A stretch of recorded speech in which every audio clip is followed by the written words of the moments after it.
Hey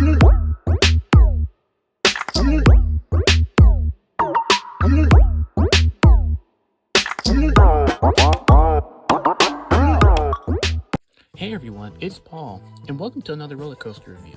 I'm sorry, I haven't done one of these videos in about a month, and I've been basically just focusing on putting out all my Branson and Silver Dollar City videos, but now since all those are posted now, we're basically gonna continue back on these review and park series. But today we're going to be reviewing Kumba-Busch Gardens, Tampa. I'm going to be talking about the short history of the ride, then explaining the ride experience, and then I'm basically just going to give out my thoughts about the attraction. So let's get started with the video.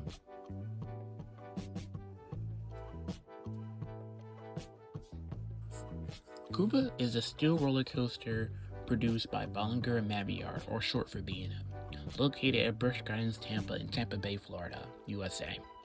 It opened on August 21st, 1993, and stands at 143 feet or 44 meters. The ride experience starts with a 135-foot drop or 41 meters into the 114-foot or vertical loop or 35 meters that wraps around the lift hill. Then after leaving the vertical loop, the ride rises up into a dive loop following a zero-G roll, where the riders experience at weightlessness. Then a straight turn section into the Cobra Roll, and after exiting Cobra Roll, the train rises up into a mid-course brake run. Then exit the mid-course brake run into a pair of interlocking corkscrews. The train then dives into a tunnel, then exits up into an upward clockwork helix. The train then leads to the final brake run. Kumba opened it as the tallest, fastest, and longest roller coaster in Florida. Kumba features 4 trains, 8 cars, and 4 in a row.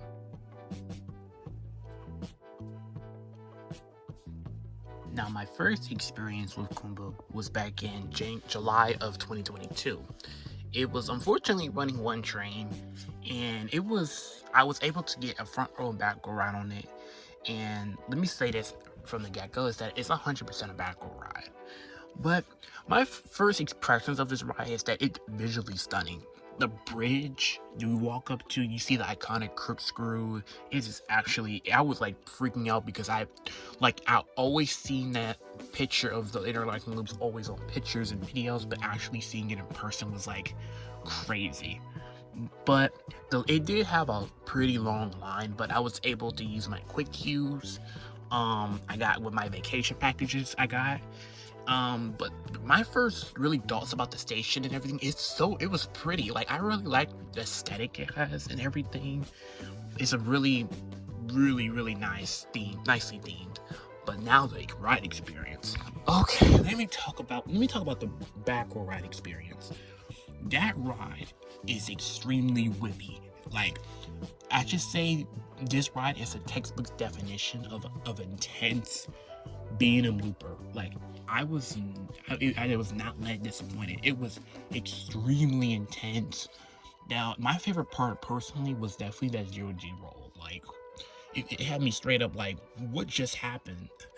But like, everything, I feel like everything about that ride was really good. Like, even the helix at the end, I'm graying out. And I got the chance to ride the front row, which was really good, but it was kind of less on the intenser side. It was kind of more, it was definitely more smoother than the back row, because the ride is not buttery smooth, but it's not really a problem for me, because I mean, I ride Goliath every day, and Goliath is like rattly as hell. But Kumba was definitely a huge surprise for me on the trip. I was not expecting it to be as good as I thought it was gonna do, because it definitely has its fans and it definitely has its haters, and I wasn't sure, because I love B&Ms, but I wasn't really sure, because the only thing I rent similar to was maybe like Georgia Scorchered, which, yeah, those are 2 completely different rides. But if you ride Georgia Scorchered when it's extremely cold and at night, that's where we can talk, because that can rival Kumba right there. But honestly, Kumba, it was such an amazing ride. It was definitely top 5 in the park for me. I should say Montu is definitely the best B&M in the park, but Kumba is right up there second. But I think overall rating, I'm gonna give this ride as a 9 out of 10. Like, everything about the ride attraction was really great. I looked at the theming and everything. I think where it kind of loses the point is that it's not really even the coaster or theming's fault. It's just kind of like, it definitely needs like some sort of like refurbishment. I'm hoping they kind of pull like a Nemesis on it, doing like a full track replacement one day, like kind of like Incredible Hulk. But I think it should be lived on, because especially all those rumors was going around saying it's gonna get removed. I was kind of worried I was gonna miss out on it, but I think it should get the Nemesis treatment, in my opinion. But I don't care for. I mean, like I say, I don't have no problem with roughness. I know a lot of people do, and I know it. That can. I don't know, but you know what? I love the iconic. This iconic coaster. But you know what? I want to thank y'all for watching the video and hearing my little stupid opinions.